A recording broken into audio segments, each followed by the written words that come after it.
Hello friends, welcome on your YouTube channel Raj study point. आज हम history class 7 chapter 8 ईश्वर से अनुराग। इससे पहले के चैप्टर हम अपने यूट्यूब चैनल राज स्टडी पॉइंट पर अपलोड कर चुके हैं। आज हम चैप्टर 8 पढ़ेंगे, ईश्वर से अनुराग, यानी ईश्वर से भक्ति। अनुराग का अर्थ है भक्ति या प्रेम, ईश्वर से भक्ति का होना। आपने लोगों को पूजा पाठ करते अथवा भजन कीर्तन या कव्वाली गाते या चुपचाप ईश्वर के नाम का जाप करते हुए देखा होगा। ये सब क्या है? ये सब ईश्वर से प्रेम यानी भक्ति है। आपने ये भी गौर किया होगा कि उनमें से कुछ तो इतने भाव विभोर हो जाते हैं कि उनकी आंखों में आंसू भर आते हैं। ईश्वर के प्रति ऐसा प्रेम भाव या गहरी भक्ति उन विभिन्न प्रकार के भक्ति तथा सूफी आंदोलनों की देन है जिनका 8वीं शताब्दी से उद्भव होने लगा। मतलब ये जो ईश्वर के प्रति ये भक्ति या भाव है, ये उन सभी सूफी आंदोलनों की देन है जिनका 8वीं शताब्दी से उद्भव होने लगा। परमेश्वर का विचार।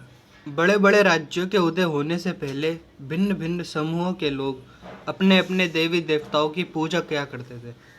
जब तक बड़े बड़े राज्यों का उदय नहीं हुआ तो उनसे पहले क्या था, जो भिन्न भिन्न समूहों के लोग थे तो वो क्या करते थे, अपने अपने देवी देवताओं की पूजा किया करते थे। जब लोग नगरों के विकास और व्यापार तथा साम्राज्यों के माध्यम से एक स्थान आते गए तब नए नए विचार विकसित होने लगे। जब क्या हुआ, लोग नगरों का विकास होने लगा और व्यापार तथा साम्राज्यों के माध्यम से एक साथ आने लगे। उस टाइम में क्या होता है कि नए नए विचारों का विकास होने लगता है।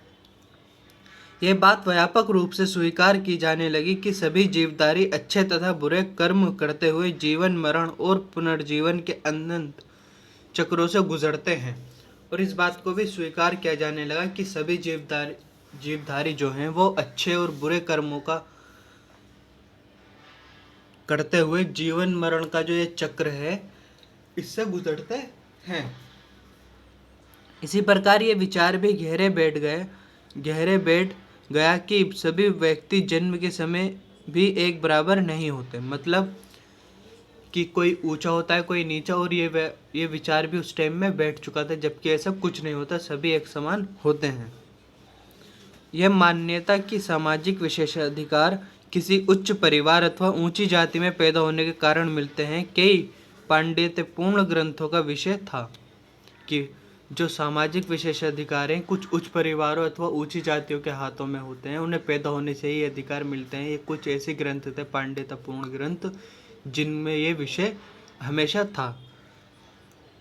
अनेक लोग ऐसे विचारों के कारण बेचैन थे, इसलिए वे बुद्ध तथा जैनों के उपदेशों की ओर उन्मुख हुए। मतलब जब लोग अलग से पड़ गए समाज में, तो उस टाइम में क्या हुआ, बुद्ध और जैन धर्मों के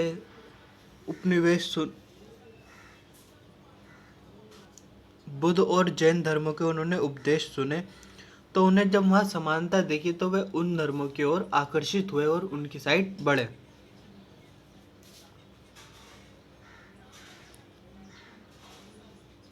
जो उपदेश थे उनके अनुसार क्या था, जिनके अनुसार व्यक्तिगत प्रयासों से सामाजिक अंतरों को दूर किया जा सकता है। जो समाज में ऊंच नीच है उसे दूर किया जा सकता है, और पुनर्जन्म का जो चक्र है उससे छुटकारा भी पाया जा सकता है।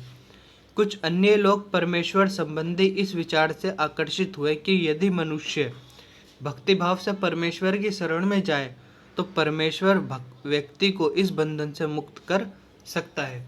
और दूसरा विचार क्या था कि भक्ति भाव का विचार, अगर आपको परमेश्वर से ज़्यादा भक्ति है तो परमेश्वर आपको इस बंधन से भी मुक्त कर सकता है।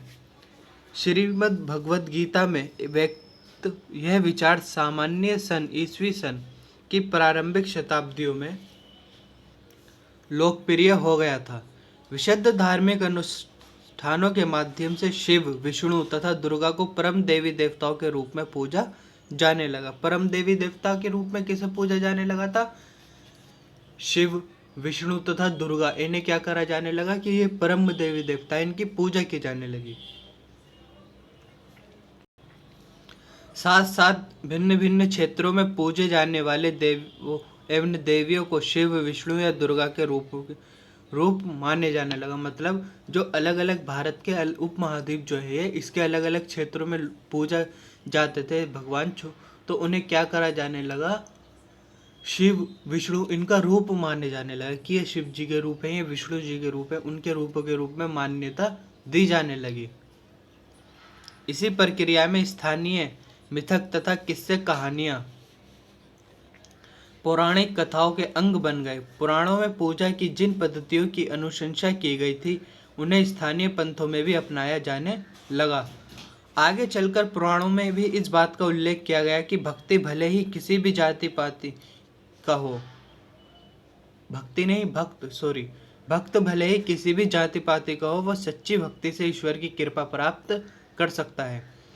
भक्ति की विचारधारा इतनी अधिक लोकप्रिय हो गई कि बौद्धों और जैन मतावलंबियों ने भी इन विश्वासों को अपना लिया था। नेक्स्ट हम पढ़ेंगे दक्षिण भारत में भक्ति का एक नया प्रकार, नैनार और अलवार संत। नैनार संत कौन थे और अलवार संत कौन थे? पहले तो हम इसके बारे में जानेंगे कि नैनार जो थे वो शिव जी के भक्त थे। जो नैनार संत होते थे वो किसके भक्त होते थे? शिव जी के। और अलवार संत जो थे वे विष्णु जी के भक्त हुआ करते थे। तो ये दो प्रकार के भक्त थे दक्षिण भारत में, एक नैनार और दूसरे अलवार। ये दोनों ही शिव जी के भक्त, एक तो शिव जी के भक्त थे नैनार और दूसरे थे अलवार विष्णु जी के भक्त। ये लंबी लंबी यात्राएं करते थे और इनके जो ये अपनी तमिल भाषा में गीत गाया करते थे, अपने ईश्वर के प्रति प्रेम भावना रखते थे। तो इनके जो अनुयायी थे वो इनके साथ इन गीतों का, भजनों का सुनना करते थे। मंदिरों में धीरे धीरे इनके लिए मंदिर स्थापित होने लगे। उन मंदिरों में क्या होता था कि शिव जी की और विष्णु जी की प्रतिमाओं के साथ इन संतों की भी प्रतिमा रखी जाती थी।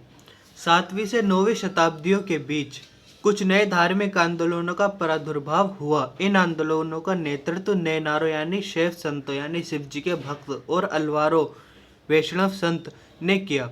ये संत सभी जातियों के थे। मतलब ये जो संत थे ये सभी जातियों के थे, छोटी बड़ी सभी, ब्राह्मण, जो ऊंच नीच उस टाइम में ऊंची नीची जाति होती थी, ये सभी, कोई भी जाति का संत आ सकता था।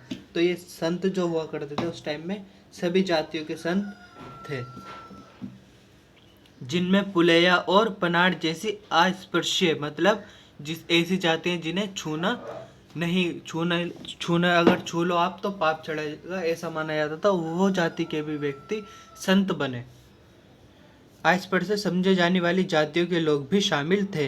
वे बौद्धों और जैनों के कटु आलोचक थे। ये दोनों ही अलवार और नैनार संत दोनों ही क्या थे? बौद्ध और जैनों के कटु आलोचक थे, कट्टर आलोचक थे और शिव तथा विष्णु के प्रति सच्चे प्रेम का मुक्ति मार्ग बताते थे।